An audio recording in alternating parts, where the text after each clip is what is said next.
endoplasma, nukleus, nukleolus, ribosom, lisosom, dan juga ada organ lainnya, Bu. Baik, terima kasih Pak Dargi. Nah, ya benar sekali. Jadi salah satu organ dasar yaitu membran plasma. Di mana membran plasma ini merupakan jalur ataupun tempat keluar masuknya suatu zat ataupun mineral. Jadi anak-anak sekalian sudah mengingat ya apa materi kita sebelumnya, dan kita akan lanjut kepada materi kita pada hari ini. Nah, sekarang coba Anda perhatikan gambar yang ada di depan ini. Nah, menurut Anda, apa perbedaan di antara ketiga gambar yang ada di depan? Ya, silakan mulai. Pada gambar pertama itu masih terlihat segar dan lembut, Bu. Pada yang gambar kedua itu sudah dipotong potong menjadi gadu, dan yang ketiga itu sudah menyatu di dalam larutan, Bu. Baik, terima kasih Ulan. Nah, menurut Anda, apakah larutan yang ada di dalam gelas itu menyebar dengan sendirinya? Ya, silakan. Karena larutannya berpindah, Bu, sehingga terjadinya percampuran di dalam larutan. Ya, benar sekali Ulan. Di mana pada gambar ini itu terlihat bahwa terjadi proses perpindahan zat. Bisa kita lihat di gambar nomor 1 kan ini sayuran masih segar, sedangkan yang nomor 2 ini sudah diolah. Nah, pengolahan ini kan tentunya melalui beberapa proses. Nah, salah satunya yaitu proses perendaman. Nah, biasanya itu bisa menggunakan air garam, gula, dan cuka, sehingga rasa dari acarnya ini itu bisa asin, manis, ataupun asam.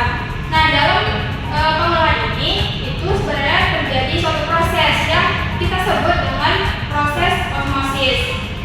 Kemudian pada gambar yang ketiga ini terlihat penyebaran zat ataupun di sini itu salah satu contohnya sirup di dalam gelas. Nah, peristiwa ini disebut dengan peristiwa difusi. Nah, kedua peristiwa ini merupakan sama-sama merupakan salah satu contoh proses perpindahan zat, yaitu difusi dan osmosis. Oleh karena itu, pada pembelajaran hari ini kita akan mempelajari konsep dari mekanisme tersebut dan apa saja faktor-faktor yang mempengaruhi perpindahan zat yang ada di dalam sel. Adapun tujuan pembelajaran kita pada hari ini yaitu yang pertama, Anda dapat menjelaskan konsep transformasi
ada suhu, ukuran partikel, luas permukaan, dan perbedaan konsentrasi. Baik, terima kasih kepada kelompok 1. Beri aplaus dulu untuk kelompok 1. Silakan duduk. Benar ya tadi yang telah dipresentasikan oleh kelompok 1, di mana perpindahan zat itu dia terbagi menjadi dua, yaitu difusi dan osmosis. Di mana difusi ini merupakan proses perpindahan zat dari yang larutan berkonsentrasi tinggi ke konsentrasi rendah tanpa melalui membran semipermeabel. Nah, begitu sebaliknya dengan proses osmosis, dia berpindah dari larutan yang berkonsentrasi rendah ke konsentrasi tinggi tetapi melalui membran semipermeabel. Jadi letak perbedaannya itu kalau difusi dia tanpa melewati membran, sedangkan osmosis dia perpindahan zat itu melalui membran plasma. Nah, ada pun faktor-faktor yang mempengaruhinya tadi itu seperti ukuran molekul, partikel, lalu ada suhu dan gas permukaan. Nah, dari pembelajaran kita hari ini, siapa dari anda sekalian yang dapat menyimpulkan pembelajaran kita? Baik, silakan Bulan.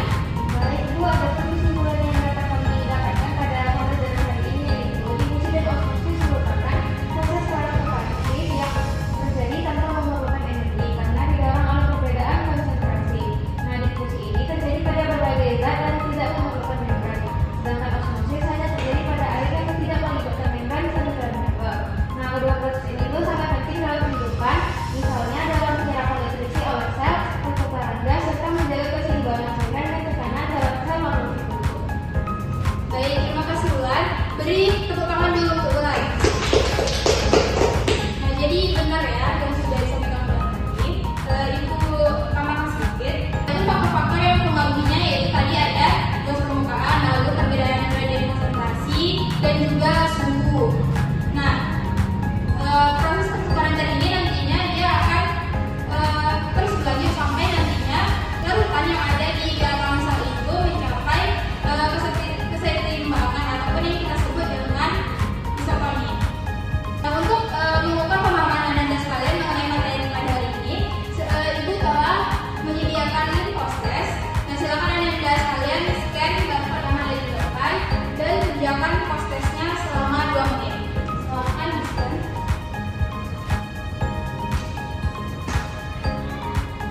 Oke, hasil prosesnya akan ibu berikan pada pertemuan berikutnya. Nah, pertemuan berikutnya kita akan melakukan ulangan harian. Dan silakan anda sekalian pelajari materi yang sudah kita pelajari dari awal hingga hari ini. Dan pahami kembali materi-materinya supaya anda dapat menjawab soal ulangan tersebut dengan baik dan juga mendapatkan nilai yang benar. Demikianlah pembelajaran kita pada